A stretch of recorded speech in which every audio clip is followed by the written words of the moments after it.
오늘 우리에게 주시는 하나님의 말씀은 구약성경 중에 여호수아서 5장 1절에서 9절까지 말씀입니다. 구약성경 324면에 있는 여호수아서 5장 1절부터 9절까지 이 계시의 말씀을 봉독할 때 살아계신 하나님의 음성을 들을 수 있기를 바랍니다. 요단 서쪽의 아모리 사람의 모든 왕들과 해변의 가나안 사람의 모든 왕들이 여호와께서 요단 물을 이스라엘 자손들 앞에서 말리시고 우리를 건너게 하셨음을 듣고 마음이 녹았고 이스라엘 자손들 때문에 정신을 잃었더라.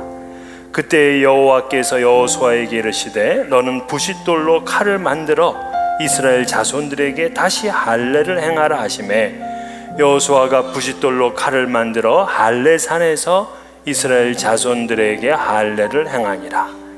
여호수아가 할례를 시행한 까닭은 이것이니 애굽에서 나온 모든 백성 중 남자 곧 모든 군사는 애굽에서 나온 후 광야길에서 죽었는데 그 나온 백성은 다 할례를 받았으나 다만 애굽에서 나온 후 광야길에서 난 자는 할례를 받지 못하였습니다.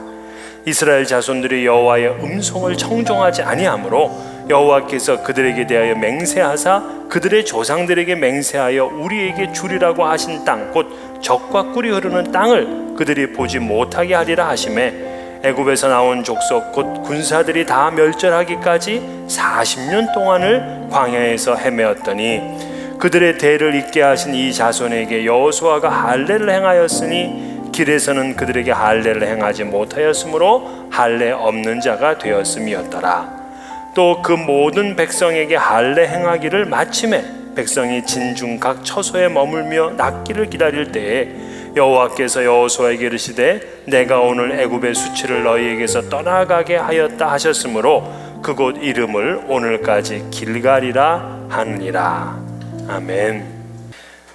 이스라엘 백성들이 요단강을 건넜을 때 그 주변 나라에 주는 파급 효과가 대단했습니다. 가나안 땅 사람들은 자기들의 땅을 정복하러 온다 하는 그 이야기를 들었습니다. 그랬더니만 정말 이스라엘 백성들이 요단강 건너편에 떡하니 진을 치고 있는 겁니다. 그들이 진을 치고 있는 것을 보기만 해도 오금이 저렸습니다. 그러나 이 가나안 사람들이 생각할 때에는 그래도 반격할 시간이 충분히 있었어요. 왜냐하면 저 요단강을 저렇게 많은 사람들이 배를 타고 건너오려면 이거 보통 시간이 많이 필요한 게 아니에요. 이 이스라엘 사람들은 근 200만 명 정도 되는데 200만 명이 배를 타고 왔다 갔다 하려면 이거 배가 몇 번 왔다 갔다 해야 되겠습니까? 그러니까 가나안 입장에서는 아직까지는 좀 여유가 있다 하면서 이제 우리도 연합해서 공격할 수 있는 충분한 시간이 있었습니다. 그런데 놀랍게도 이스라엘 백성들이 요단에 도착한 지 3일 만에 요단 강물이 갈라지더니만 아래는 마른 땅이 되면서 순식간에 이스라엘 백성들이 건너왔습니다. 자, 이것을 봤던 가나안 사람들의 반응, 그게 1절입니다. 요단 서쪽의 아모리 사람의 모든 왕들과 해변의 가나안 사람의 모든 왕들이 여호와께서 요단물을 이스라엘 자손들 앞에서 말리시고 우리를 건너게 하셨음을 듣고 마음이 녹았고 이스라엘 자손들 때문에 정신을 잃었더라. 자, 마음이 녹아버렸고 정신을 잃어버렸어요. 사기가 완전히 추락해버렸습니다. 참 이걸 보게 되면 하나님의 은혜, 하나님의 능력을 붙잡고 행진을 하면 세상이 놀라고 세상이 두려워 떨어요. 그러나 하나님의 은혜 밖에 있게 되거나 하나님의 능력을 따라 살지 못하는 인생이 되면 오히려 세상을 두려워해요. 그래서 앞으로 전진하지를 못합니다. 무섭습니다. 그러나 이스라엘 백성들 보게 되면 하나님의 은혜로 하나님의 능력을 경험하고 요단강을 건너게 되니까 가나안 사람들의 마음이 다 녹아버렸고 정신을 잃어버렸어요. 이렇게 되면 가나안 전쟁은 끝난 겁니다. 이스라엘은 가나안을 이제는 가장 공격하기 좋은 타이밍이 되었어요. 이제 이 땅을 차지할 수 있는 절호의 찬스를 갖게 된 겁니다. 그래서 오늘 본문 2절을 이렇게 시작합니다. 그때에. 자, 그때에 하나님께서 여호수아에게 주셔야 되는 말씀은 뭐냐? 돌격 앞으로, 이거야. 이제는 돌격 앞으로 해야죠. 저기 다 두려워 떨고 있으니까. 정신들을 저기 차리기 전에 끝내야 되는데, 이상하게 하나님께서는 작전 명령을 내리시는 거예요. 2절을 보면 그때에 너는 부싯돌로 칼을 만들어 이스라엘 자손들에게 다시 할례를 행하라. 아니, 할례 명령을 내린 겁니다. 여기서 이러시면 안 되는 거라고요. 지금이 어떤 시기입니까? 아니, 바로 지금 가나안 적군이 앞에 놓여 있는데 지금 그들이 다 두려워 떨고 있잖아요. 이때 기회를 놓치지 말고 공격 앞으로 해야 되는데 여기서 할례를 받으라니, 이건 하나님의 성공 작전이 아니라 이건 실패 작전입니다. 여러분, 할례는 어떤 의미를 가지고 있는가? 이 할례가 처음 나오는 게 창세기 17장이에요. 이 창세기 17장에 하나님께서 아브라함에게 할례를 행하라 하면서 이 할례는 너와 나 사이의 언약의 표징이다. 이 표징이 영어로는 사인이에요. 언약의 사인. 그러니까 할례를 행하게 되면 이 할례 때문에 하나님과 아브라함 사이에 언약이 세워지게 돼요. 그래서 할례를 한 백성은 하나님의 백성이 되는 것이고, 하나님은 할례한 백성이 하나님이 되는 거예요. 그래서 이렇게 언약의 관계를 세우는 증표가 됩니다. 하나님께서는 이스라엘 전체도 할례를 하게 하셨어요. 그러면서 창세기 17장 14절에 보면 할례를 받지 아니한 남자는 백성 중에서 끊쳐지리라. 할례가 남성의 성기 표피를 자르는 거잖아요.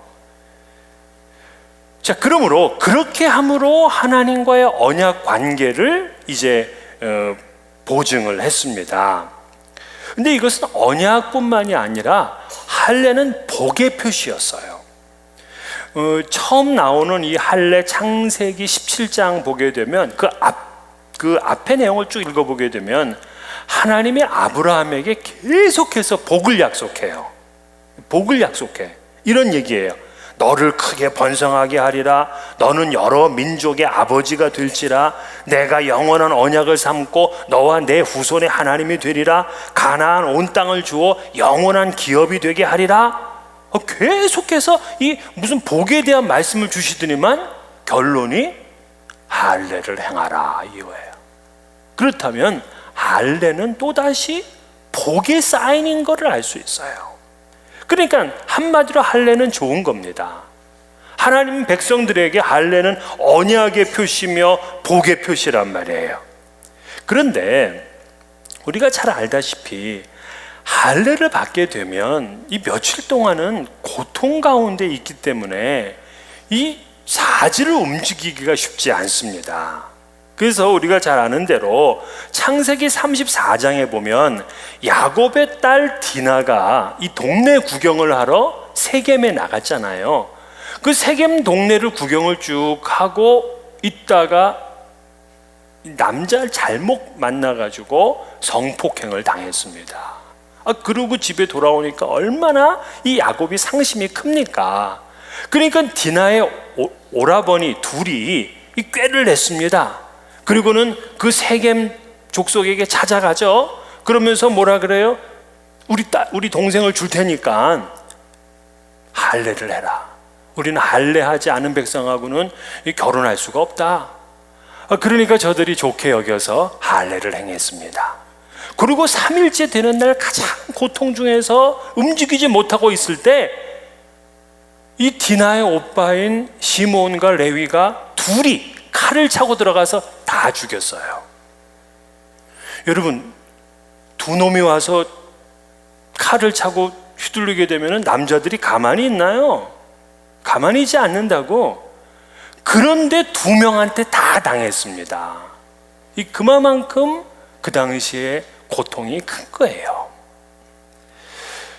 근데 오늘 본문에서는 하나님께서 여호수아에게 그간 38년 동안 행하지 않았던 할례를 행하라는 거야. 언제? 그때에. 적을 무찌를 수 있는 가장 절묘한 시간에 할례를 행하라는 겁니다. 여러분, 구약학자인 카일과 델리치는 이 당시 할례 받은 남성의 숫자가 70만 명이다 이렇게 추산을 했어요. 70만 명. 여러분, 70만 명의 그 남성의 그 성기 표피를 뱄으면 그게 얼마나 쌓였겠습니까? 그래서 오죽했으면 오늘 본문에 그것은 할례산이다 그럴 정도라고요. 그렇다면 이건 좋은 의미이긴 하지만 그래도 타이밍이라는 게 있잖아요. 지금 가나안 정복을 해야 되는 이 시점에 할례라니, 이건 안 맞는 겁니다. 여호수아와 백성들은 이러한 하나님의 어처구니 없는 명령에 이의를 제기할 수 있어요. 왜? 상식적으로 납득이 안 되는 겁니다. 전쟁을 하러 나가서 지금 전쟁 바로 적군 앞에 있는 군사들에게 할례를 행하라니, 그러면 약 7일간 고통 가운데 있게 되면서 이것은 날 잡아 먹어라 하는 이런 의미밖에는 안 되는 거예요. 그런데 오늘 본문을 읽어보게 되면 정말 놀랍게도 그 누구도 반대를 안 해요. 여호수아도, 백성의 지도자들도, 제사장들도, 한 사람도 이 명령을 거부하는 사람이 없었어요. 어떻게 그럴 수 있냐는 거야.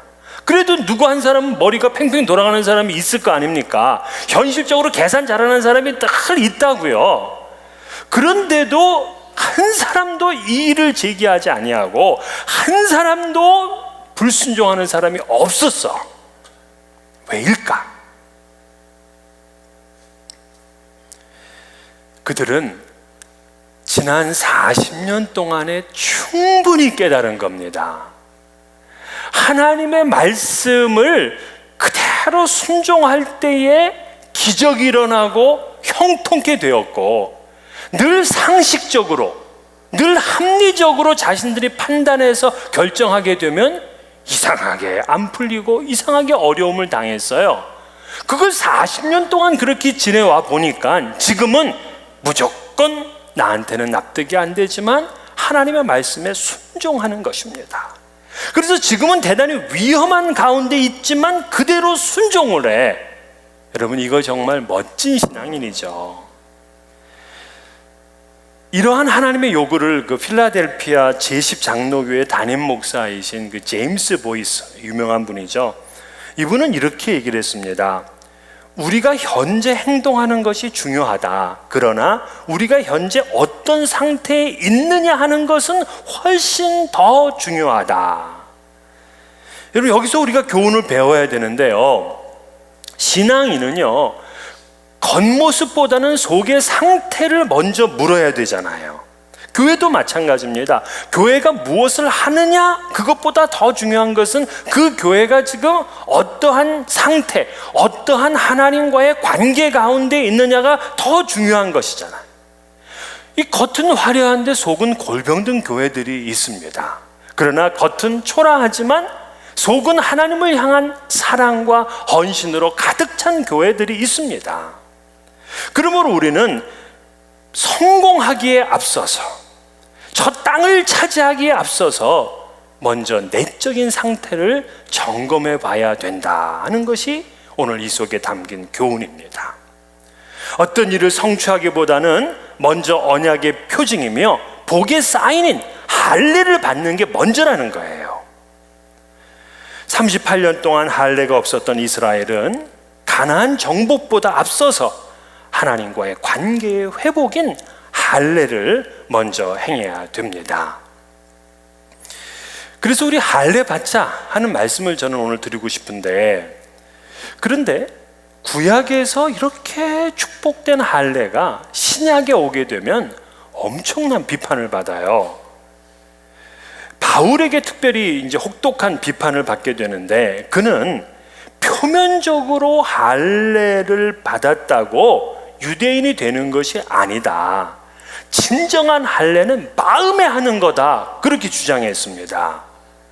심지어 빌립보서 3장 2절에 개들을 삼가고 행악하는 자들을 삼가고 몸을 상해하는 일을 삼가라 그랬어요.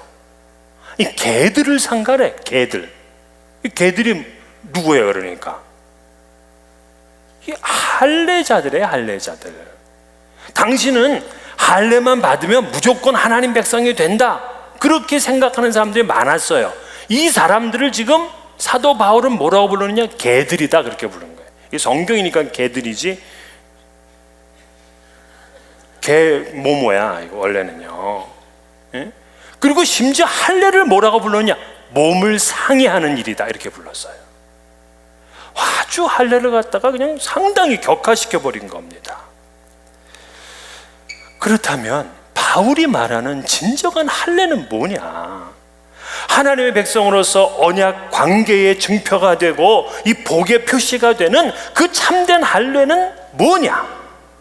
그것은 몸에 하는 할례가 아니라 마음에 하는 할례라는 거예요. 그래서 우리가 진정한 마음의 할례를 받기 위해서는 어떻게 해야 되는지 오늘 우리는 이 본문을 통해서 알 수가 있습니다. 첫째, 할례의 신앙 법칙은요, 하나님과의 언약의 관계로 돌아가라는 거예요. 그러니까 2절에 보면 다시 할례를 행하라 그러잖아요. 다시 할례를 행한다는 얘기는 두 번 해라 이런 얘기가 아니고, 여기서 행하다라는 것을 그 히브리어로 보게 되면 동사로 쓰였는데, 이것은 돌아가다의 뜻이에요. 돌아가다, 돌이키다, 이런 의미예요.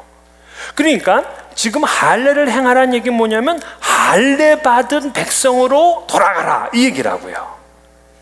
왜 할례 받은 백성으로 돌아가라 그랬냐면, 5절을 보게 되면 그 나온 백성은 다 할례를 받았으나 다만 애굽에서 나온 후 광야길에서 난 자는 할례를 받지 못하였습니다.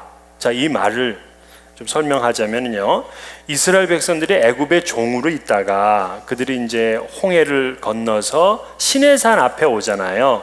그 시내산 앞에서 그들이 다 할례를 행했습니다. 그동안 못했던 걸 했다고요. 그리고 이제 유월절을 지켰습니다. 그리고 나서 이제 그들이 가나안 땅으로 가게 되는 거예요. 근데 가나안 땅 정복에 앞서서 정탐꾼을 보냈는데, 이 정탐꾼들이 가가지고 10명이 부정적인 보고를 하면서 하나님을 신뢰하지 않았던 것입니다. 그렇게 되니까 하나님과의 관계, 언약의 관계가 할례인데 이들이 불신하고 하나님에 대해서 불순종하니까 이 관계가 깨져버린 거예요.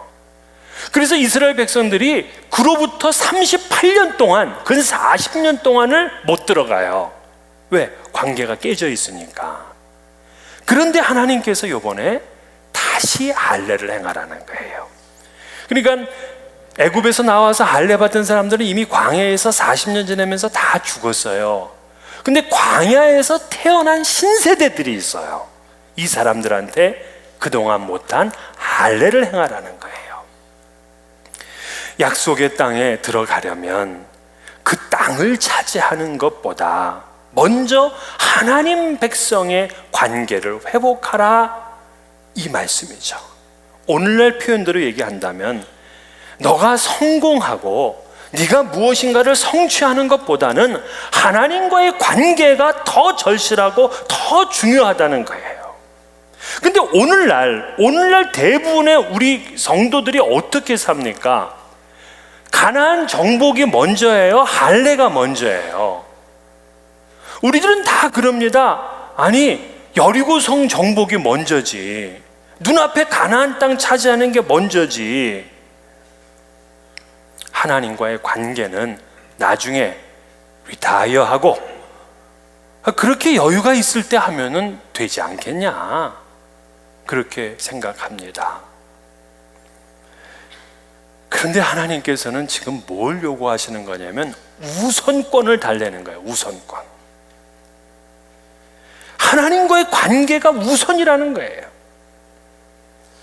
자, 그러면 이 할례를 어떻게 행하느냐, 어떻게 할례를 행해서 하나님과의 언약의 관계로 돌아갈 수 있느냐. 이스라엘 백성들은 할례를 받기 직전에 요단강을 건넜다는 거예요. 그러니까 오늘 우리도 할례를 받아서 하나님과의 언약의 관계로 돌아가려면 우리도 어디를 건넌다? 요단강을 건너야 돼요. 요단강. 옆에 분하고 한번 얘기해 보세요. 요단강을 건넙시다. 그러면 요단강을 건너는 건 뭐예요? 요단강 건너는 건 무슨 뜻이에요? 우린 잘 알지. 며칠 후 요단강 건너가 만나리. 며칠 후 요단강 건너가 만나리. 그럼 이게 뭐야? 요단강 건너는 게 뭐 하자는 거예요? 다 죽고 나서 며칠 뒤에 만나자, 그 얘기잖아요 지금. 그러니까 요단강을 건넌다는 건 한마디로 죽는다는 거예요. 그렇습니다. 이스라엘이 할례를 행하기 전에 먼저 자신들의 죽음을 지난 거예요. 이스라엘의 옛사람이 죽어야 할례를 받고 하나님과의 언약을 새롭게 하는 것입니다. 구약의 이스라엘이나 신약의 성도들이 다 마찬가지, 똑같아요. 하나님과의 언약 관계를 맺기 위해서는 우리의 옛사람이 죽어야 된다고요. 예수님께서 누가복음 9장 23절에 아무든지 나를 따라오려거든 자기를 부인하고 자기 십자가를 지고 나를 따를 것이니라 그랬어요. 십자가를 지면 어떻게 돼요? 십자가를 지면 죽어요. 그러니까 십자가를 지고 죽고 그리고 나를 따르라. 내가 죽지 않으면 주님을 따를 수가 없는 것이고, 내가 죽지 않으면 주님의 참된 제자가 될 수가 없는 것입니다. 그러므로 할례의 첫 번째 신앙 법칙은 뭐냐? 요단강을 건너는 것인데, 바로 그것은 내가 죽고 하나님과의 언약의 관계로 새롭게 들어오는 것을 의미하는 거예요. 두 번째 할례의 신앙 법칙은 뭐냐면 너희에게 수치를 떠나가게 하라. 오늘 이 말씀입니다. 그동안 이스라엘이 당했던 그 수치를 제거하고 새로운 민족의 삶을 사는 것, 이것이 바로 수치를 떠나가게 하는 거예요. 구절을 보게 되면 여호와께서 여호수아에게 이르시되 내가 오늘 애굽의 수치를 너희에게서 떠나가게 하였다 하셨으므로 그곳 이름을 오늘까지 길갈이라 하느니라. 자, 그럼 이제 상식적인 얘기죠. 자, 이스라엘 백성들이 요단강을 건너서 할례를 받았던 그 도시 이름은 뭐다?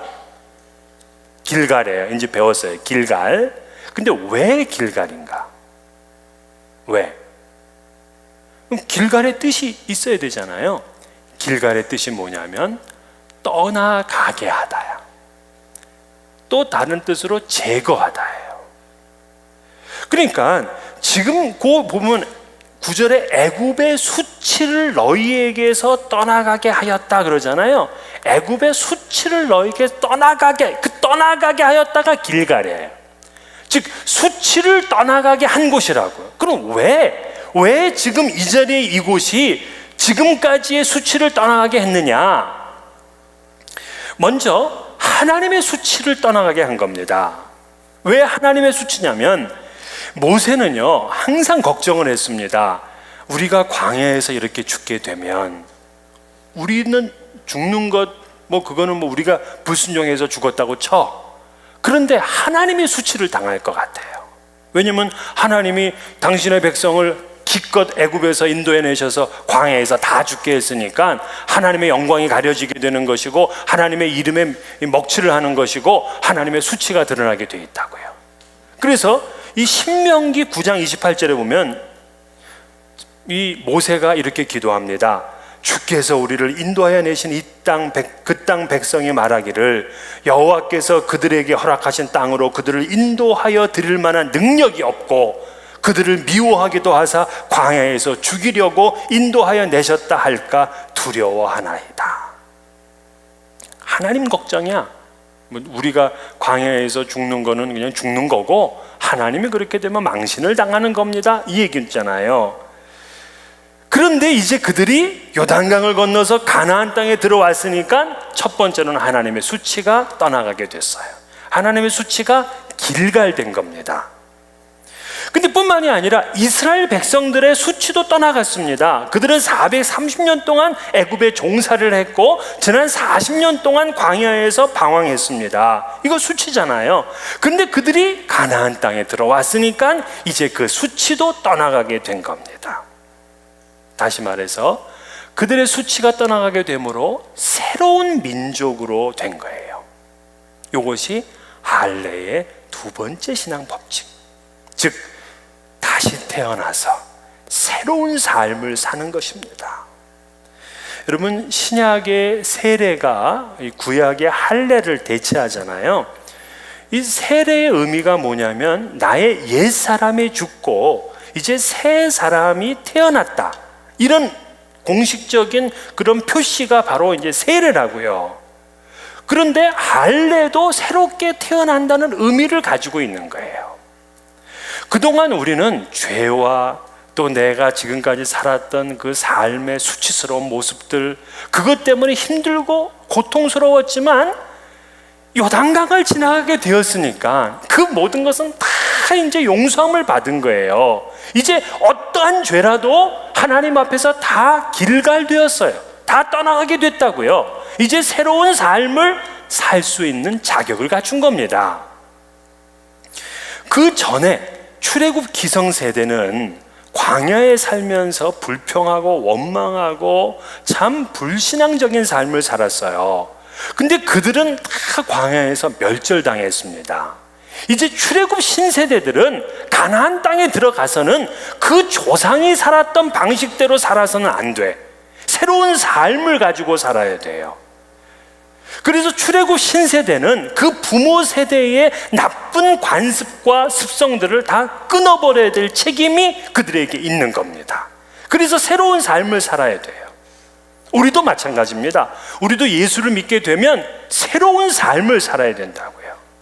과거 옛 전통 속에 담겨져 있는 그 수치스러운 일, 그건 다 길갈시켜야 돼. 다 떠나가게 하고 새로운 기독교 세계관으로 살아가야 됩니다.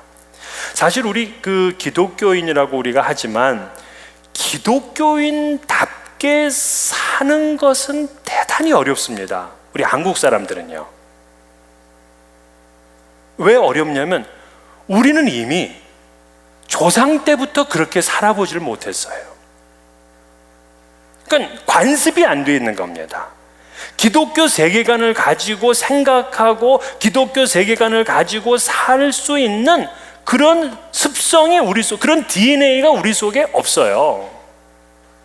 우리 조상들은 다 무속이며 불교며 뭐 유교며 그런 전통 가운데 살았기 때문에 그 중에 딱 빼내서 우리가 정말 기독교 정신 가지고 기독교적인 세계관을 가지고 사는 것은 대단히 어렵다고요.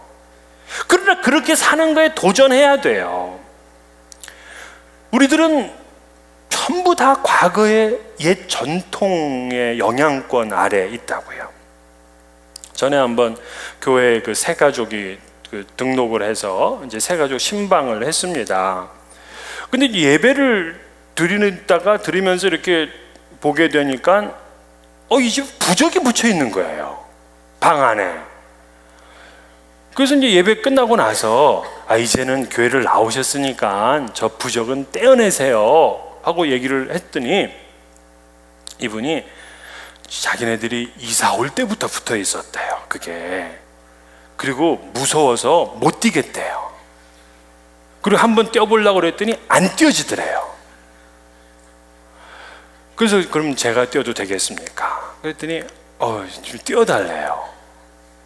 난 안 떼어지는 줄 알았어요. 이건 이렇게 잘 떼어지는 날 종이 처음 봤어. 방방마다 전부 다 떼었어요. 방방마다. 예?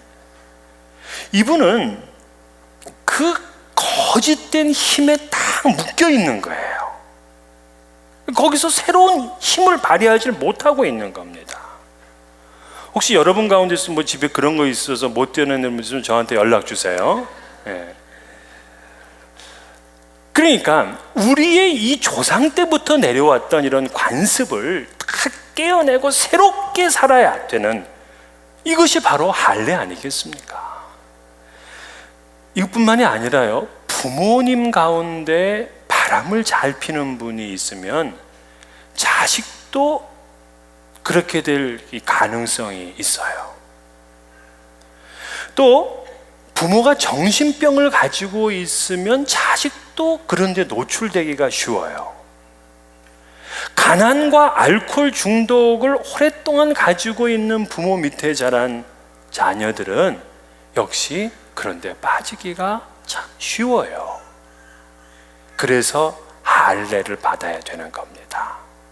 그동안 우리 가정 가운데 내려왔던 그 수치, 그걸 전부 다 길갈시켜버리고 그리고 새로운 삶을 사는 겁니다. 이게 할례예요. 그러니까 그리스도인의 삶이란 뭐냐면 한마디로 내가 죽고 내 안에 그리스도께서 사시는 것, 그게 기독교 신앙이잖아요. 요단강을 이스라엘 백성들이 건넌 것은 과거, 지금 광야 시대, 그 앞에 애굽 시대, 이때의 이스라엘은 죽고 새로운 하나님의 백성 이스라엘로 태어나는 것을 의미하는 겁니다. 그래서 날마다 내가 죄에 대해서 죽고 날마다 의에 대해서 태어나는 신앙이니 할례를 받는 신앙이냐, 이것이 바로 세례의 신앙 법칙이라고 할 수가 있어요. 그래서 바울 사도는 고린도 교회 형제들에게 이렇게 편지를 했습니다. 형제들아, 내가 그리스도 예수 우리 주 안에서 가진 바 너희에 대한 나의 자랑을 두고 단언하노니 나는 날마다 죽노라. 이 날마다 죽노라를 이 헬라어 원문으로 보게 되면 나는 날마다 세례받노라 이렇게 되어 있어요. 나는 날마다 세례받노라. 이걸 구약 성경에 쓰였다면 어떻게 썼을까요? 나는 날마다 할례받노라. 그렇습니다. 내가 죽고 이전의 모든 수치를 다 떠나보내고 새 삶을 사는 것, 그래서 하나님과의 언약의 관계가 회복이 되고 하나님의 복의 관계를 맺는 것, 이것이 바로 할례입니다. 여러분들은 지난 시간 어디에 계셨습니까? 혹 애굽에 오랫동안 종살이 하는데 묶여 있진 않았습니까? 아니면 광야에서 방황하며 불순종하고 그 인생을 쓴맛처럼 그렇게 살지는 않았습니까? 이제 요단강을 건너서 새로운 인생으로 거듭나지는 할례의 신앙으로 승리하시기를 주의 이름으로 축원합니다.